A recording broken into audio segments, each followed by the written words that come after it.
আমার দিয়া বলে কি আমি সেদিন এই গোপুর আইসিল তখন দিয়ে দেখি ঠিকই তার ডাকলো যায় হ্যান্ডশপ করলাম তখন মন যেখানে যায় কেউ যদি 100-500 টাকা দিত আমি সেখানে ভোট দিই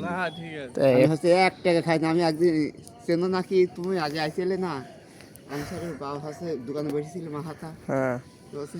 চা খাবে না চা তো খাবো তোমার 5 টাকা দামে আমি তো ভোট দেবো না চা খেতে আমার কোনো লাভ নেই তখন বসে এটা বলতে হয় নাকি আর চা খায় ভোট দিলাম না তখন আমি আল্লাহর কাছে দায়ী খেয়ে গেলাম ভোটে চা খাইনি আমার তো এইবার তুমি কিছু ভোট দিবা তাই কও দামি পাল্লা কিসের জন্য দিবা দেবো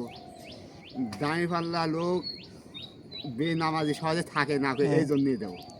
ঠিক আছে নামাজটা পড়ে তারপরে ওরা যা করে আমার কোনো দেখার নেই ঠিক আছে ইনশাআল্লাহ